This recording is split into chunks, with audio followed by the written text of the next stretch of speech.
Howard Brown is the author of Shining Brightly. He is a Silicon Valley entrepreneur, interfaith peacemaker, two-time stage 4 cancer survivor, and healthcare advocate.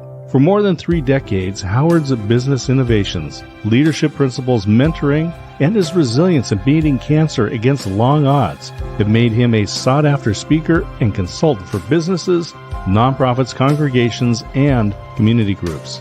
In his business career, Howard was a pioneer in helping to launch a series of technology startups before he co-founded 2 social networks that were the first to connect religious communities around the world. He served his alma mater, Babson College, ranked by U.S. News as the nation's top college for entrepreneurship, as a trustee and president of Babson's worldwide alumni network. His hard-earned wisdom about resilience after beating cancer twice has led him to become a nationally known patient advocate and cancer whisperer to many families. Visit Howard at shiningbrightly.com to learn more about his ongoing work and to contact him. Through that website, you will also find resources to help you shine brightly in your own corner of the world. Howard, his wife Lisa, and daughter Emily currently reside in Michigan.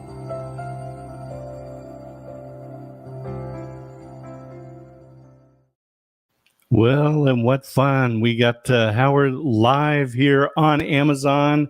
And right off the bat, Howard, I want to say thank you for taking this personal look at your life and putting it in a book and sharing it.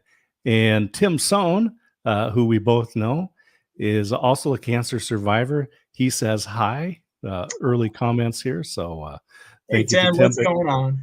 Howard, it is just what an honor and a privilege to be with you live here on Amazon, talking about your book.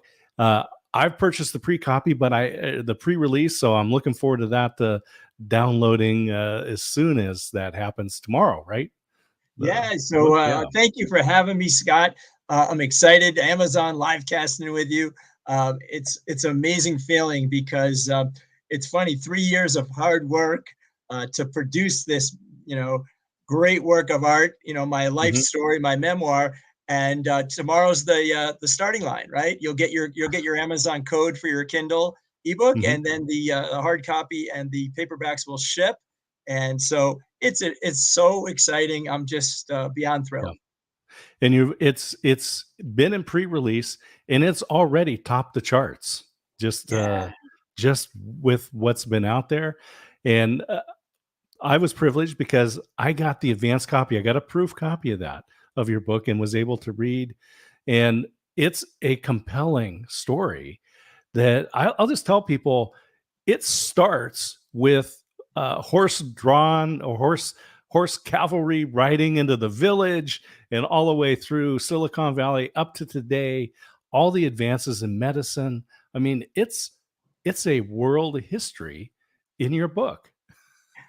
Well, we all have to, it's not often you get to walk back your life. And from going from cancer number 2 to COVID, it was thrilling to do that and to go back and explore your ancestral roots. Horse-drawn carriage and the horses riding into town from the Tsar in Russia, scaring my bubby Bertha Budish's family and the boys having to escape to America so they didn't get pulled into the Tsar's army. And then imagine this, they sent her ABC books and she had to, with her mom and her little sister, get to Europe and get to a port. And then she got rejected because of trachoma and had to kind of live alone in Denmark and learn Flemish. Lucky she knew how to sew, but she kept a job and she was a nanny. And some lady, a beautiful woman, said, I think it's a little easier to get in through Canada. And she ended up getting passage to Canada and making her way down to Boston. And, what a tough old lady, Orthodox Jewish woman that traveling alone at age 16. Yeah. So let's go back to some of this early history there. The book starts off and you really talk about this inspiration. And I want to remind people again that this is about resilience, but it's not just your resilience in the face of being a 2-time stage 4 cancer survivor, which is more than remarkable, certainly more than a miracle. but it's that resilience starting, as you said, back when the czar was running around, and her brother, right, was going to be coming of age and knew that he was going to be conscripted into the czar's army, and as you said, just become cannon fodder. Yeah, two brothers, and the mom was wise enough to whisk them away and send them. There was some distant relative. They again, I don't know how long it takes in the late 1800s, early 1900s to have all this communication happen, but they sent for the two boys, and they made it. And then a long time passes, and they get a note, and probably Pony Express through amazing from America to Lithuania, or could be Poland, could be Ukraine. I mean, that you didn't know the boundaries, but they're living on a farm, and it's just amazing there that she did that. So she did. She had a tough life and a tough woman, and she had 7 children when she got here to America, Wow. and made a life.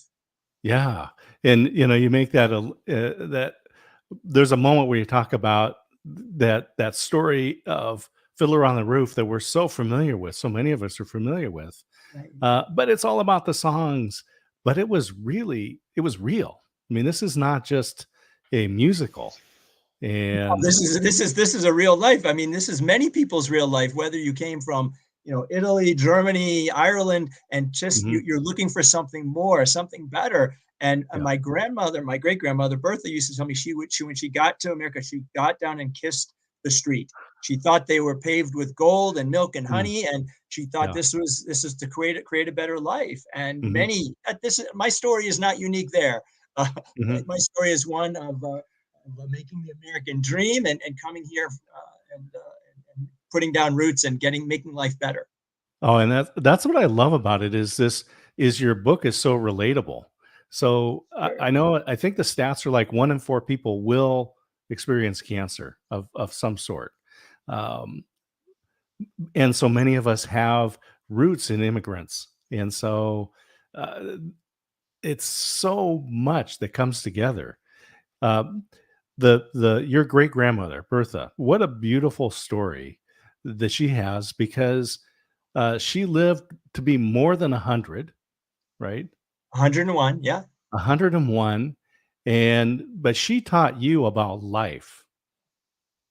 she did. So you have to understand that we take in from our grandparents and our parents these lessons, and she grew up, Mhm, and endured very early on very some tough things in her life, and she was always working. She was sewing, and she raised 7 kids pretty much as a single mother. She never got divorced, but because that was unheard of back then, and mhm. they didn't have the electronics and the digital today, right? They washed their clothes, in a tub, and they hung them out on the line. They worked hard for Mhm, everything, and she would go and she kept kosher in Worcester, Massachusetts, and she mhm, would go to the butcher and specify a specific fish or meat and cook. And she was an Orthodox Jewish woman, so she kept the Sabbath, and the lessons that she was taught, she could speak 7 languages. She was wow. a smart woman that never went to school, Mhm, and she taught us lessons that were drained into us. And one of the key stories is that we're walking with her in the streets of Worcester, Massachusetts, and I saw a shiny object, and I ran ahead of my twin sister, and she was mad because she was holding our hands, and I broke free, and I grabbed this quarter, mhm. and basically was teasing my sister, finders keepers, and my sister was like, "Oh, I didn't find it." And I thought I was going to buy candy. Oh, was I wrong? I was not going to the penny candy store with that quarter. Mm. She sat down and she said, "Hand me that quarter." She said, "This quarter means something. It doesn't mean candy for you." She said, "When we find money, it's God's money. This is God's money, and we put it in." And they call a Jewish piggy bank called a pushka, or it's a tzedakah box. It's a piggy bank. Mhm, Anyways, when we got back to her apartment, which smelled like whitefish and old food, old foods, right? And she mhm, sits us down to serve us lunch. She brought out a blue can, and this is the a Jewish National Fund for planting trees in Israel. She said, "Remember, this quarter that you found can help others." Mm.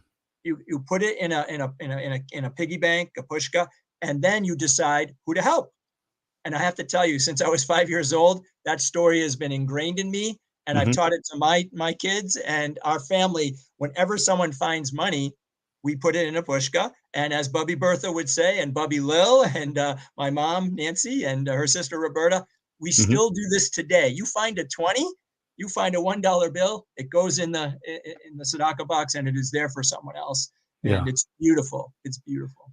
Yeah, what a great foundation to have that kind of a lesson as a young person.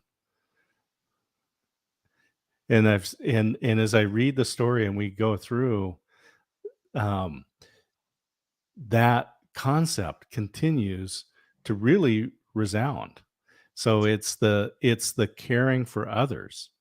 And this is part of that resilience that I see, not just again in an immigrant battling all of the forces that were piled up against her, and then being a single mom, raising children, uh, but not forsaking the relationships of others.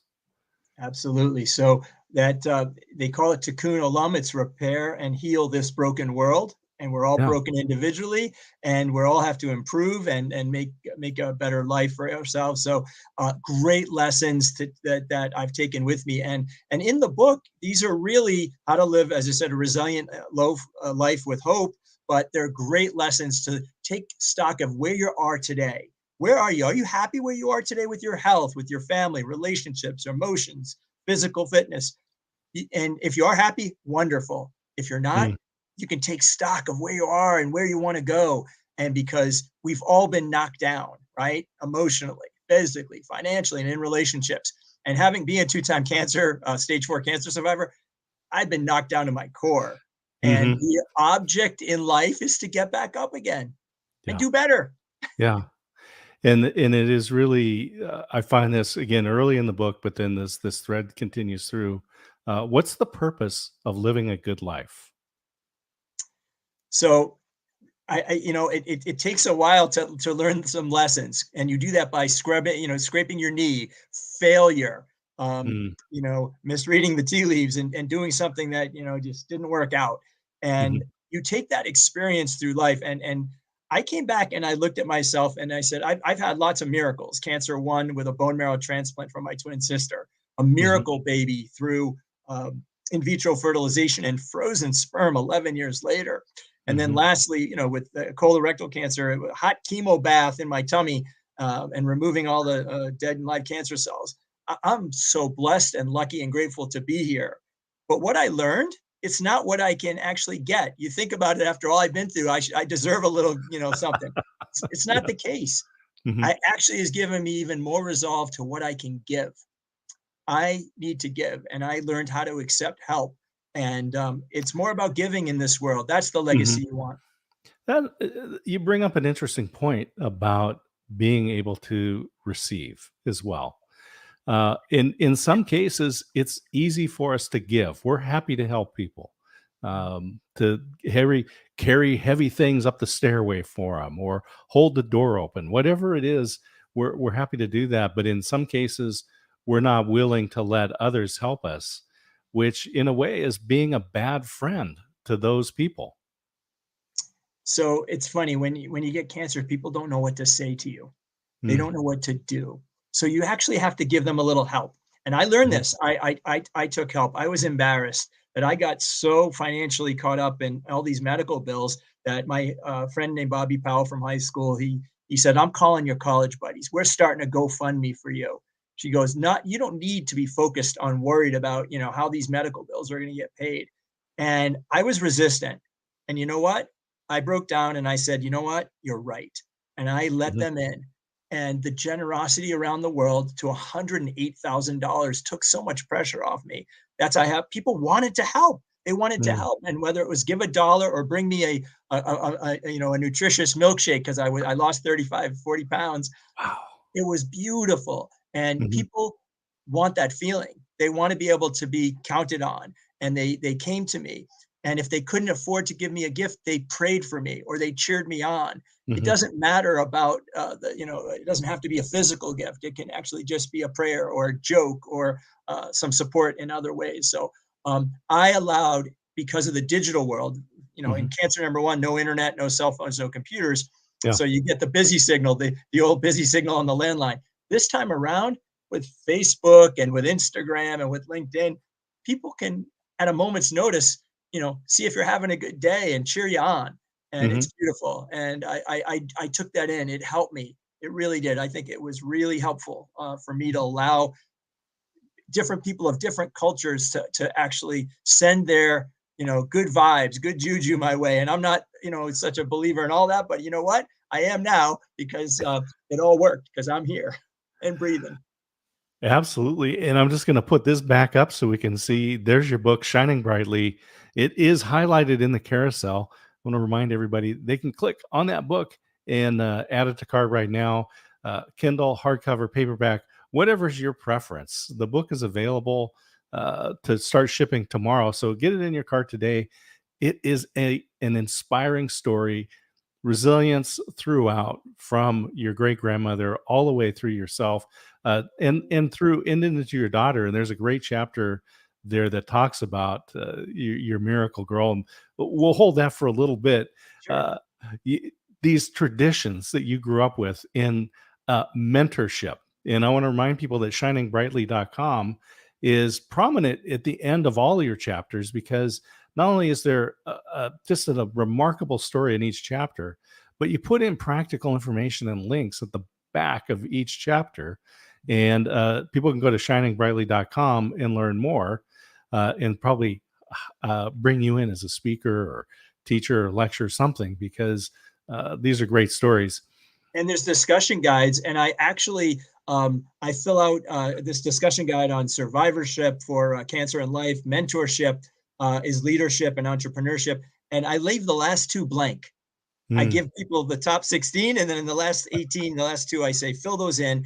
Oh. And it's these are great discussion guides that will lead for group discussion, or for me to come in and speak to, and lead a lecture or lead a seminar for you. But mentorship is really important to me. Hmm.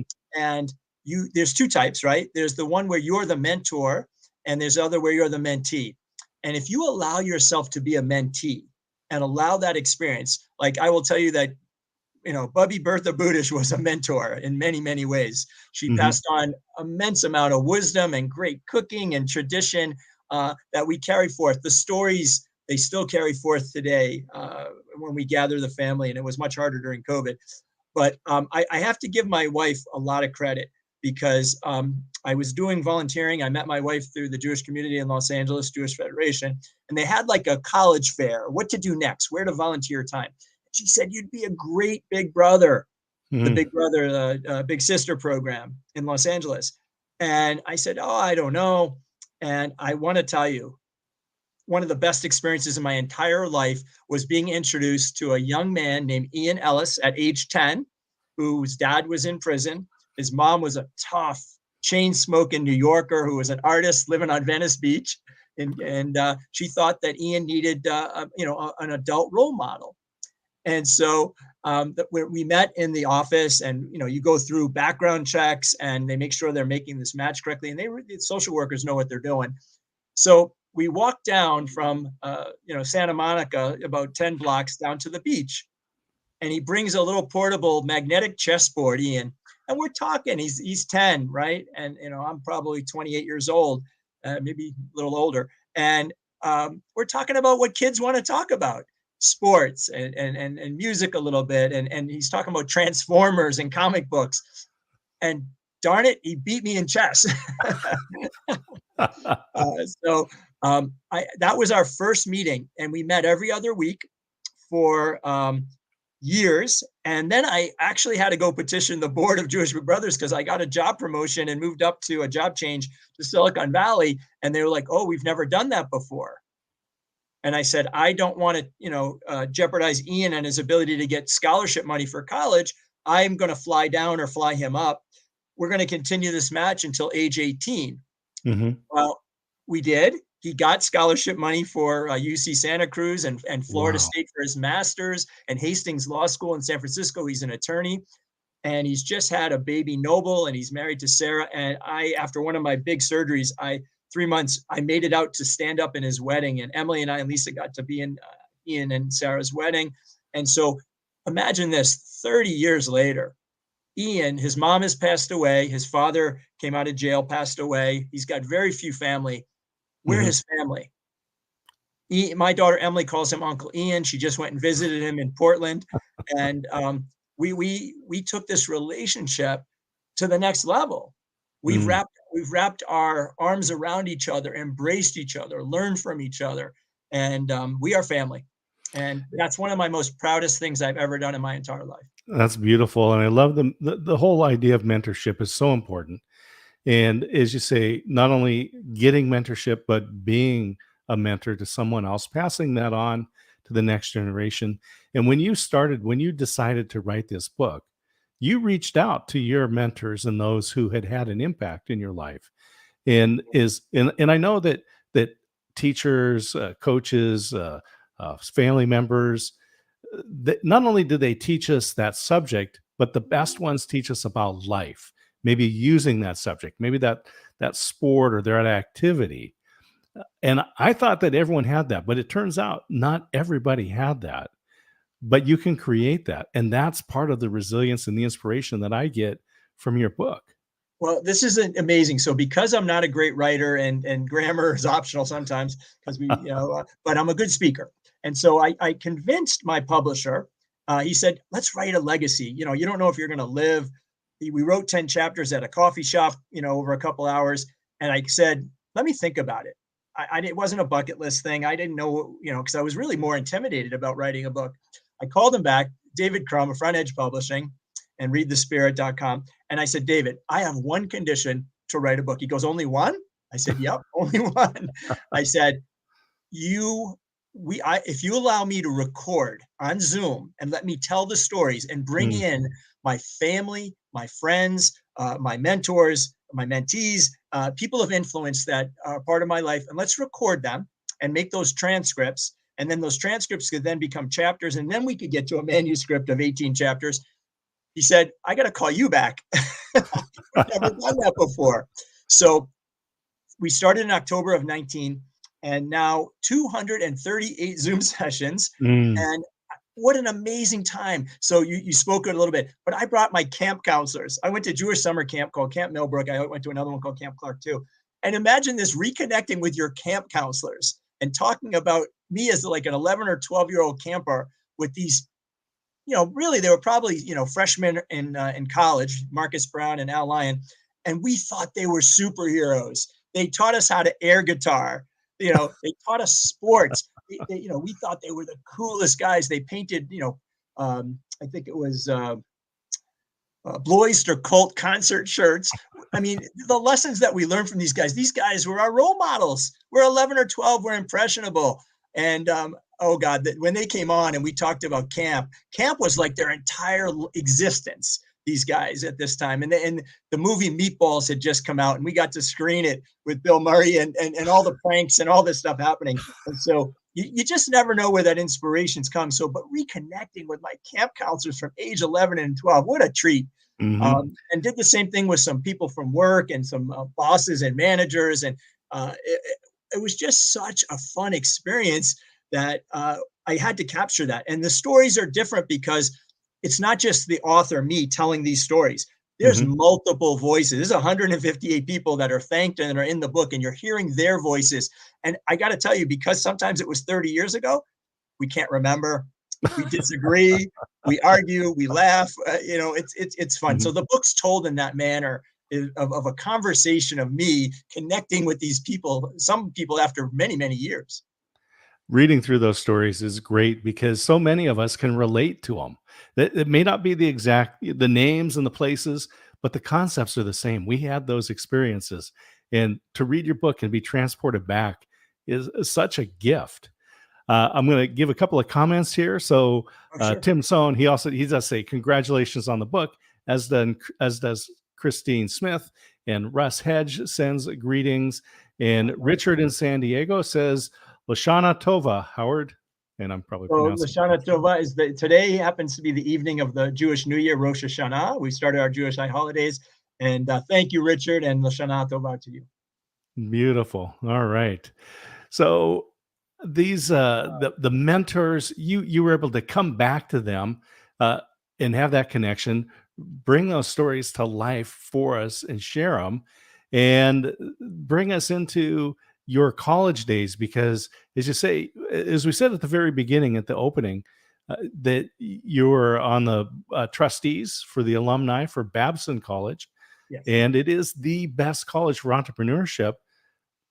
I don't know that, were you intending to become an entrepreneur when you enrolled in Babson? Because that's certainly what happened. It did, but it's a different story that you're thinking about. And so I played basketball. I was pretty good in high school. I wanted to continue and play, so I got recruited to play at Connecticut College, and it's a small liberal arts school in New London, Connecticut, right across from the Coast Guard Academy. And it was 70% women when I applied in 1984. Not a bad ratio at that time. And I applied to Babson and another business school called Bryant University and Bentley University. And I ended up going to Connecticut College. And you know what? This is a life lesson. It was a bad fit for me. It wasn't my place. I got mono. My grades weren't good.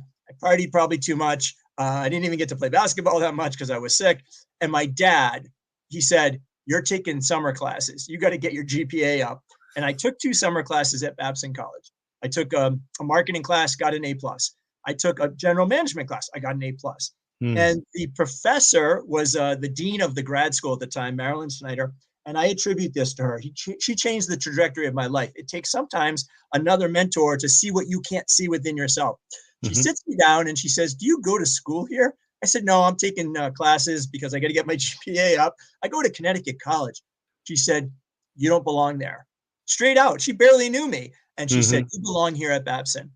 You should transfer." And I said, "Well, I think I missed the transfer application, for the fall." She goes, "Transfer this winter. I will write your recommendation." She believed in me. I transferred to Babson, and it was the right place for me. It was the right spot to get a business education and learn entrepreneurship. But the early stories of me being an entrepreneur, my dad sold for his whole life. He sold cowboy boots and women's shoes.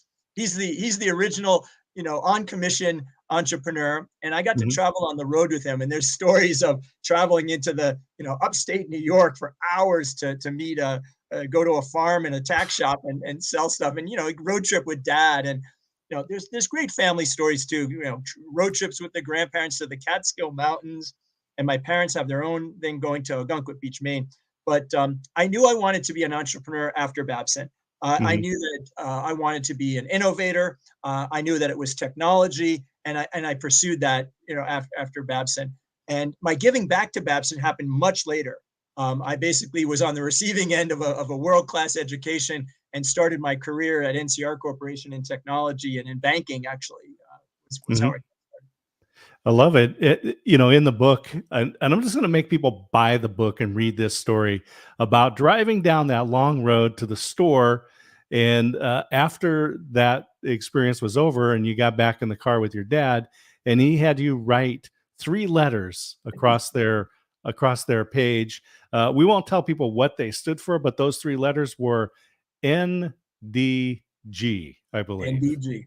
Yeah. That's So right. look at the book. I'm going to tell people, and I'm going to put this back up here. The book is available now here on Amazon, Shining Brightly. It's the memoir of resilience in so many different ways. And you can click on the book in the carousel and add it to cart. If there is somebody that you know, and I'm just going to send this to everybody that's watching right now or in replay, if you or somebody that you know has been going through struggles, and I will say that is everyone in the world, because we have just come off of 2.5 years with the pandemic. We've got economic things going on. Everyone has something. You need to be inspired. You need to read this book. There's my big commercial for the Yeah, moment. well, that's a good tease because that road trip with my dad, God, feels like it was yesterday. I probably was 7 years old. It was Mhm. just such a cool thing to, sit in the front seat and go and he'd bring in these cases of boots. I won't tell the story because people need to get to that story, but that one was a interesting lesson that he taught me about respect. Mhm. Yeah, and his resilience in that. I'm gonna read a quote, that comes in the book here too. I've got this Sure. because I didn't wanna misquote it. "Resilience is more than a function of who we are and what we know. As important as both these factors are, it is also dependent upon those who comprise our personal circle of friends. In our interpersonal network, it is crucial to have people who believe in us and what we are doing for others, people who consistently stand behind us and provide the proof copy resources that allow us to develop and share with others our personal gifts and professional talents." That is such a beautiful description of resilience. It is good wisdom. It's learned and earned. Yeah, I'm just again sharing with people that there's so much in this story. We kind of broke off here and took a little diversion from NCR. So Yes. here you are with the big company, and I'll say they put a lot of trust in you. They put a lot of resources in you. Got training and opportunities. Yes. Great So connections there. Hmm. yeah, so when you went into the management training program of NCR, and it was world class. IBM had it, Unisys had it. These are the big HP had it, the computer companies at the time. They invested a lot. They trained you on product knowledge, competitive knowledge, industry knowledge, negotiation skills, speaking skills, and we did that at a place called Sugar Camp in Dayton, Ohio. And it's a storied history. And now NCR, unfortunately, is now out of Atlanta, not out of there. It's a University of Dayton campus building now. But I trucked out and did the training, came back into the field. I was a junior sales guy for four really cool guys that were very successful. And my job was to listen, be a sponge, and make them productive. And they made me money, and I learned from them. And they were early mentors, the guys, my NCR guys from the data services division. And I thought I was cool, man. I'm driving in a Pontiac Grand Am down the Pennsylvania Turnpike when I moved out to Dayton. And I took a picture. There's a picture of the book, me thinking I'm really cool in front of the world headquarters of NCR. I love it. And it was not long after that when you found the first cancer. So, yep, I'm driving down the Penn Turnpike, probably somewhere outside of Pittsburgh. Had about 5 or 6 hours to go, and you had to get out of your car. Okay, when I was gassing up, go to the payphone. Okay, and call and basically call. And so my mom had a system where I'd call collect and then leave a number, and then they call the payphone back. And I said, I got a little bump on my cheekbone. It's probably nothing, but it's just kind of there. So we forgot about it. And I got to Dayton, and I was staying in probably temporary housing, and I went to work. But this thing started getting bigger and Mm. pinker. And so I was out there a couple of weeks, and I'm working, getting in the groove, and it was awesome. And my mom came out to kind of set up my apartment because I didn't do any of that yet, like buy sheets, buy dishes. I'm a bachelor, I'm a guy, right? I can live on Mhm. paper plates and takeout. So my mom comes out as a good mom should, and she did the shopping for me, and we got to hang out. And she's like, she noticed immediately. She goes, "What's that on your cheekbone?" Mm. Right near my left ear. And I was like, "Mom, it's a bruise." I couldn't make up any more excuses. Like I got hit in basketball, or I dropped weight on it in the gym. It was shown pretty good. And we didn't really know any doctors there. And fortunately enough, a week later, I was returning to Boston, and it wasn't getting any smaller. And I wore glasses at the time, so it was starting to kind of really show. And like a mom would, she knew something was up. Mom's Mm. intuition, she knew Mhm. something was up. And I arrived back in Boston, in the suburb of Framingham, where I grew up. And I come in that evening. We go have dinner. The next morning, my dad tricked me. We normally go do something athletic. We go to the gym. We go play tennis. We go jog. He took me to the local community hospital, Ooh. and they took a look at it, and they said, "Nah, it's a cyst. Here's some erythromycin. You'll be okay." So that was on a Saturday morning. I go into Boston and I speak at the American Bankers Association. I was the lunch and keynote speaker on disaster recovery. You had to have a disaster recovery plan, an electronic one, and that's my expertise there for NCR, the promotion that I got. So I spoke. One of my college roommates came. He's handing out business cards and floppy disks in the back of the room for demo. Floppy disks, right? Imagine. 500 floppies. And I showed back home. I went back home and I wasn't feeling good. My dad took me right back to the hospital. And this time they did a biopsy, not one biopsy, two biopsies. And I was like, okay. The next morning, my dad took me to the airport. I left and my parents just went into total worry mode. They lost weight. They, this is landlines. No one knew what was going on. We did not know what I had. And I just was going on with my life, right? Although I knew something was up there, I was pretty much in denial. I was still, going to the gym, playing basketball, going to see customers, traveling. And I got a call back. You need to come back to Boston. And so I was I think I was in Florida. My friend Dave Herman's doing sales calls. I came back. I go to this community hospital. This time there's a bunch of doctors there. They look at me and they said, you're going to Dana-Farber Cancer Institute today at 2:00. Wow. And that's the first time I heard that word. And I was like, why am I going there? They said, we don't know what you have. And we sent the tissue sample over there. They might know what you have. And I was like, oh my God. So we got in the car. We showed up at 2:00 and, I'm in a business suit. My dad's in a suit. And I look, I'm sitting in the lobby there. And the first thing that you notice when you went to Dana-Farber back in 1989, October of 89, was that they had little kids, the Jimmy Fund. This is pediatric cancer, blood cancer, leukemias and lymphomas. And in the other waiting room are old people. I'm 23 years old. It's all old people. I was like, so I went down and sat with the kids and watched them play games and hung out with them until I got called. Then they put me through some tests. So finally, hours go by and I get called back into this Dr. George Canellis. He's the guy who invented chemotherapy with lymphomas. There's this young doctor, Eric Rubin, in the corner standing up. I'm at this big mahogany desk. My parents are in the corner of my eye, sitting in chairs, and I'm in front of them. And he says, Howard, you have stage 4E non-Hodgkin's lymphoma. And then think Charlie Brown, blah, blah, blah, blah, blah, blah. What? Wow. I look up and I mouth the words, what is he saying to the young doctor, Eric Rubin, who's a Harvard fellow? I look back, my mom is bawling her eyes out. My dad's like stone cold rock, just like, what just happened? All right. What just happened here?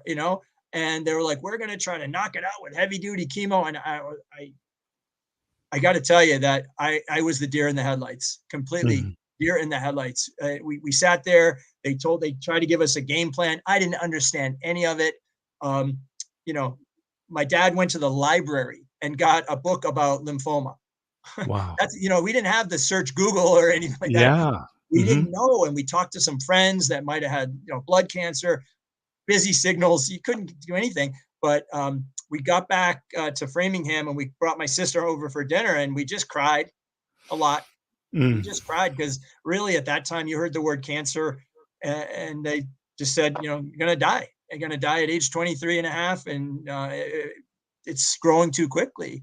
And so that was in October. So I went to my 5th year college reunion, pretty much a dead man walking. Wow. I mean, I heard the whispers. Everyone's like, sorry, man. Oh, he's a poor bastard. He's not going to make it. And I had no hair. I was already in cancer treatment. But there's one story that's really important. The day before I did any chemotherapy, my liver function was too high. And my doctor said, you're going on a field trip. You'll come back tomorrow and start chemotherapy. We'll check to see if your liver function is normal, which it was. I was like, you're sending me on a field trip? Where? He goes, the cryogenic center. I go, huh? What is that? He goes, it's a sperm bank. I go, you just told me I'm going to die. Why would I do that? He says, well, you're young. And he goes, I figured it'll take your mind off things. I was like, it wasn't meant to be funny. But so I actually went. To the Newton Wellesley Cryogenic Center, 10 miles from Boston, downtown Boston. And I actually delivered a sperm sample. And then I basically forgot about it, except for a bill that would come in. My dad didn't even tell me. You just pay the bill. And I have to tell you that something told Dr. Eric Rubin for me to go do that, Mm-hmm. even though they told me I wasn't going to live. And that's, a young person having, talking about having children of their own free will, because the chemotherapy and radiation I was about to do was going to make me sterile. So I did that, and that becomes important a little bit later down the line in the story. Mm-hmm. But Yep. it was all bad news from there. I was failing chemos left and right, and they decided to bring my twin sister in for what's called a bone marrow match. And if you've ever done this, God bless you, you're a saint. You swab your cheek, and they put you in a registry. There's Be the Match, there's Gift of Life, and it's a 1 in 25,000 lottery ticket to be a match. This is same thing with a liver donor, heart donor, kidney donor. Mm-hmm. My twin sister, this is the first piece of good news, and we didn't even know it was going to work. She was an exact match, 100% Oh HLA my. match in Yep. late February. And they had to get me better. And so they're jamming me with chemotherapy. I'm living in the hospital. My immune system is compromised. I'm doing more blood transfusions than you could imagine, red cells, platelets, because my immune system's so immunocompromised. And I made it to May 24th, barely. Okay, I had my March 10th, my 24th birthday, but May 24th of 1990, 5 days prior, I had tons of chemotherapy and full body irradiation. And, I have no Wow. idea what that goes through. Sometimes they do spot radiation, but when they're Mm-hmm. trying to eliminate your entire immune system. And why are they doing that? Because the bone marrow that they're going to inject, that they extracted from my sister at 6 a.m. and gave to me at 5 o'clock. And I have the chemo, I have the bag that it came in. I saved it. I don't know why, but I have it. And it's a picture of it's in the book. And they gave that to me. And they told me, when you do a bone marrow transplant, that, in 1990, they said you could have graft versus host and die immediately. You could die very quickly a little later, or potentially it could work. I mean, those are the options. And my sister's bone marrow grew within me, and it overtook the malignancy of the cancer cells. So if in layman's terms, it's called mismatch repair. So think about baking brownies. If you bake a good batch of brownies, you want to repeat that. But what happens in the cancer analogy is that you baked a bad batch of brownies, and those bad batch of brownies keep making. You keep making a bad batch. You keep making a bad batch. Right. Well, my sister's immune system and bone marrow that grew within me killed the bad batch of brownies, and I grew a whole new immune system, which is totally a miracle. And I stayed in isolation for 34 days, went on a clinical trial called interleukin-2 to get my natural killer cells. And I began the what I call rebuilding Humpty Dumpty version 1. I had to rebuild my life again. I'm 135 pounds and bald, and that's cancer 1. And it was a rough road. It was a quick road, but I went for warm weather. I needed beach and sunshine. I went to Florida. I lived with my buddy David Herman, and went to Disney World. And then I moved to California to restart my life and my career. There's some interesting stories too when you go to LA, and I know we're gonna run out of time, but Wow. let me just come back again. I'm gonna put this back up because I wanted people to see the book. Howard Brown, author, entrepreneur, 2-time stage 4 cancer survivor. His book, Shining Brightly, is available, and shiningbrightly.com is where you can go. And at the end of each chapter, there's actions that you can do. So shiningbrightly.com, and one of them is Be a Match, and you have the link there so people can go and swab and find out if they might be a match for somebody. As you said, 1 in 25,000 chance, but the more people who do that, the more people can be helped. When you are out in LA, something remarkable happened, and you met Lisa. I did. And I was volunteering at the Jewish community, and I met my wife, Lisa. I saw her across the room. It's magical. We call that destiny. Beshert is the word for it in Hebrew. And we ended up getting married and starting our life together out there. A Michigan girl getting married overlooking the Pacific at Shutters on the Beach in July of 1994. You glossed over something. You glossed over something very important here. What did I gloss over? So, Howard, you are a romantic, and many men, whether they want to be married or that maybe they would like to stay being married, can get some great inspiration. And I want people to get the book to read this, but let's get the cliff notes of your proposal night to Lisa, because This is a beautiful story. And because it's part of the book, I want people to be intrigued. It's not just about the history from your great grandmother and Silicon Valley and cancer. There's a beautiful love story in this book. There's a Hallmark Hollywood story in here. I was working in Hollywood at the time at Avid Technology, converting analog to digital in the TV space. But so we go to a beautiful restaurant in the LA Hills, above Beverly Hills, and it's coming. We had a late reservation at 9 o'clock, and I told everybody around us that I was going to get engaged, including the management. And she went to the bathroom like right before midnight. Okay, this is New Year's Eve of 1993, 1994, and she comes back from the bathroom. It's a minute before midnight. I get down on one knee. I propose to her, and I let her know that she's the love of my life, and would she do the honor of being my wife? And I brought out this diamond ring, and she said yes, yes, 1,000 times yes. And then it's New Year's, and the place is going crazy for us. It was so cool, and it was that was really a Hollywood Hallmark moment. It was great. I don't want to gloss over that.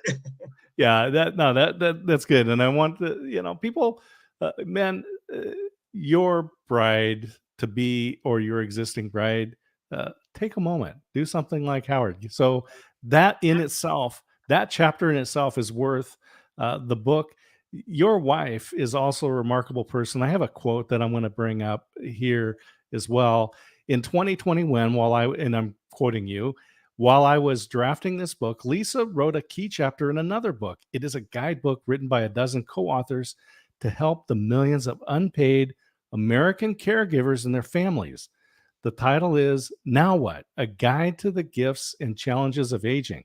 Lisa was invited to be one of the co-authors because she's been working on this issue since the 1980s, when the term caregiver was just emerging in the national conversation. In fact, she was one of the people who helped to place the need for respite care on the national agenda. Today, the issue is as urgent as daily headlines.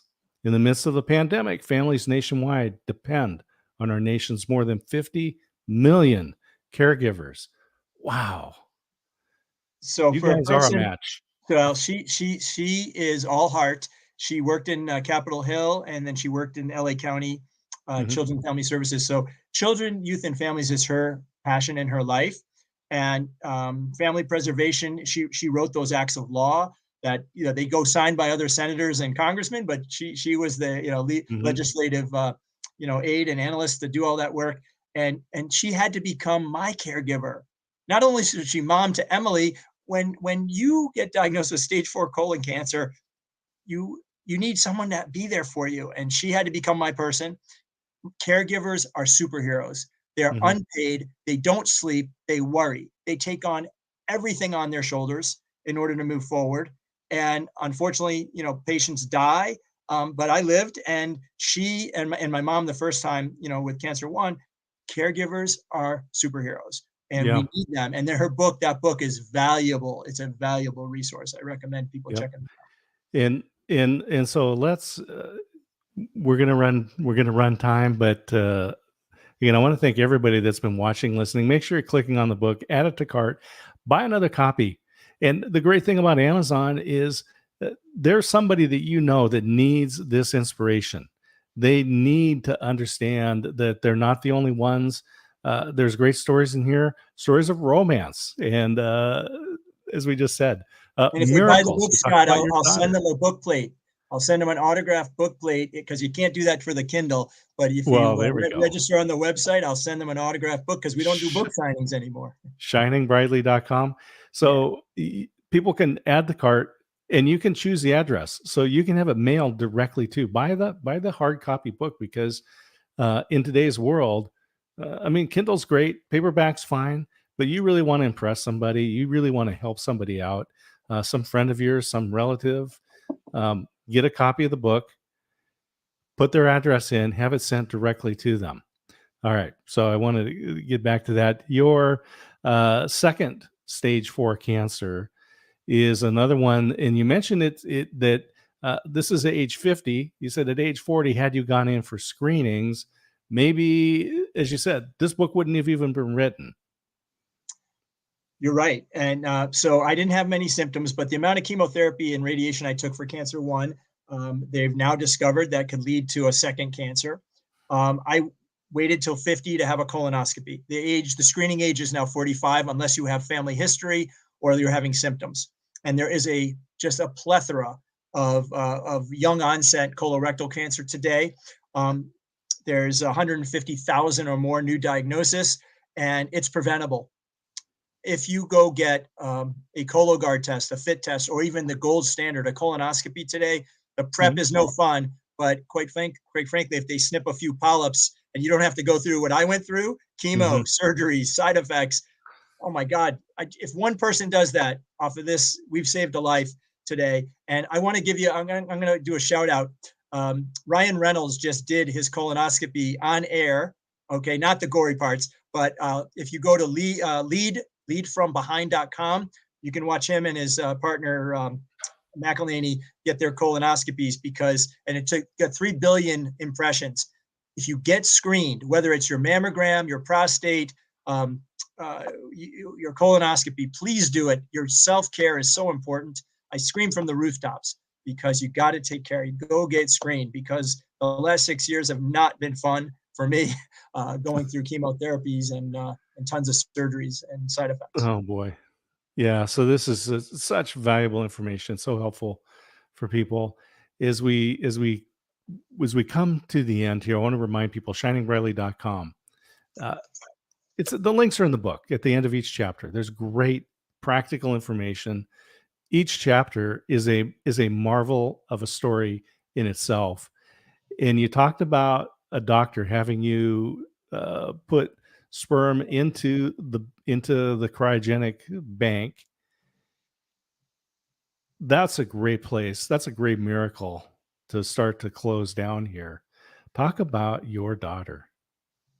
So I didn't know if I could have children, right? I thought I was going to die twice, but I lived, and I'm here to, continue and to make sure that my legacy continues. And I follow and I listen to the sage advice that I've been given, and I act on it. My daughter, Emily, says, positivity alone is wonderful, but positivity with action. She's 21. She is an amazing outdoors person. She climbs peaks of 14,400, Mount Elburz and Mount Nebo and Mount Hood. She's a big outdoors person. She's a fabulous writer, and she's going to make her mark on the world.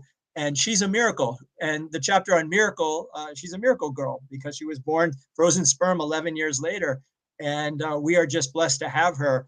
And she was a national championship soccer goalie at age 16. And we're very close. And we just celebrated the Jewish holidays last night together. She's at the University of Michigan. She's great. And she's going to make a big mark on this world, a big, big impact on this world. I just love the foresight that the doctor had. You know what? Thank you again. Miracle, bone marrow transplant, miracle, frozen sperm, miracle, heated chemo in my abdomen, plenty of that. So, but yeah, it's great. But the book ends on a high note. It's those chapters are tough, but the lessons you're learning about welcoming others and being a mentor, I call it cancer whispering, because people whispered in my ear that were ahead of me, and I whisper in their ear now.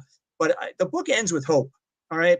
And I want to emphasize that because you can share a hug, and we didn't get to do that during COVID. We're now starting to get back to that. You can share your love. You can share a candy bar. You can share lots of things. But without hope, I don't think I would have made it. Hope is that adrenaline. Hope is that what we need to actually get out of bed some days and just get out of bed and seize the day. And so today I had no problem getting out of bed. I knew I was going to be on with you, Scott. I was totally jazzed. The book's coming out tomorrow. But hope is really important. We have to not lose hope, because it can get isolating and dark, and bad things can happen. And I know a lot of people are in that state right now. So go seek help, let others lift you up. And together, if we can shine brightly together, we will make the world a better place. And hope is a very key ingredient. Oh, that's fabulous. Now, Howard, the book is amazing. Again, I had the opportunity to read the advanced copy. I'm looking forward to getting my version tomorrow. when it all releases here on Amazon. And people can order right now. Is this going to start shipping really quickly because the release date is tomorrow? But for all of the stories that are in there, it would be maybe great to have you come and speak or teach. What are ways that people can access more information and be in contact with you? I appreciate that. And I'm going to put on my sunglasses now because we are shining brightly together. It's dark out here in Michigan right now, but I want to shine with you, Scott. And it's the best way is my website. There you go. We're shining brightly together. So shiningbrightly.com is great because you can actually go into the contact form and inquire about speaking. There's downloads on the discussion guides and get interactive with me. And certainly on social media, on Facebook and LinkedIn. And but I want to have that discussion. I want to motivate, educate, and inspire. I want to carry my stories and my message. And I think they're interesting. They're funny. They're shocking. I encourage people to interact with me. And please do me the honor. Now, the Kindle price is being held for probably till the end of the month. And then it goes back up to $9.99. So you have a little incentive to grab your Kindle. But I do want to sign books. So those book plate stickers will be mailed for people that contact me and give me an address. And you can stick that right there because signed books are really important. And there's going to be more books. We're gonna shine brightly and dig deeper on mentorship and on survivorship and on leadership and on entrepreneurship. So I've got to have Ask an Author. There's got another book in the hopper. It's coming. That's good. Yeah, I know that people can follow you on Amazon, so they can follow your author page. Yes. And keep track when new books come out. Buy this book. I'm encouraging everybody. Click, buy the book, add it to cart, buy a couple of copies, send them out to friends, send them out to people that you know need inspiration. Because I'll tell you what, everybody has something. It may not be stage 4 cancer, may not be stage 4 cancer twice, 2 different types. And yet, Howard, you survived. God has brought you through to allow you to share this beautiful story with everybody. Thank you for taking the time to be here today. And I just want to thank you for coming here and being live on Amazon and sharing this great story of inspiration. Scott, I'm so appreciative to be here. I am grateful, and lead with kindness and make someone's day. And I hope the book helps people in so many different ways, and share that feedback with me. I want to know if any of the lessons that you can apply to your own life, and let's all shine brightly together. I love it. I love it. You know, we've got a little video that we're going to close out with here. So stand by. We're going to let that play, and then we'll wind down for the day.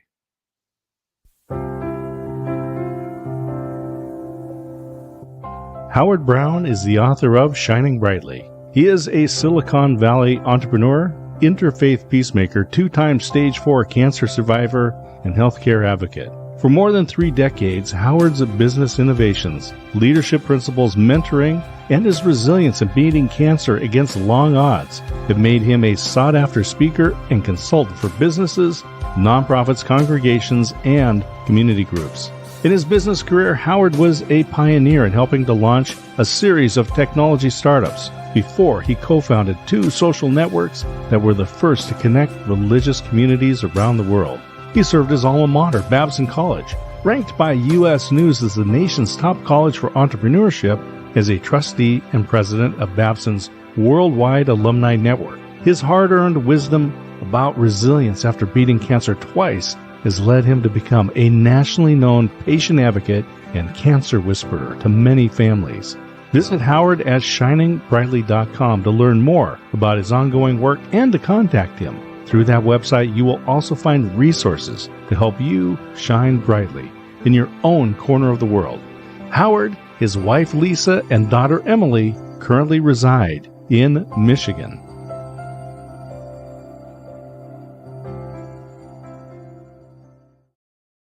So now everyone knows you a little bit better and has some great stories. Bubby Bertha is smiling and so proud of the legacy that you have brought. And I know your daughter, Emily and Lisa, are really proud of you as well. So congratulations on the book releasing tomorrow in the carousel. Everyone just click on it and buy the book. That's all. Let's get busy living. All right, Howard, I will talk to you soon. You are going to be on Tim Sohn's show. When is that coming up? Tomorrow it's Perspectives on Cancer, and it's tomorrow at 3 p.m. Eastern time, and his live cast. And I'm making the tour, so I really appreciate you, Scott, and your platform and Amazon Live tonight. Thank you. Glad to do it. All right, we will talk to you soon.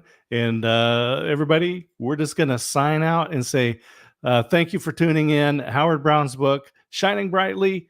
He is an author, entrepreneur, 2-time stage 4 cancer survivor, full of resilience. Everyone have a fabulous day. Cheers.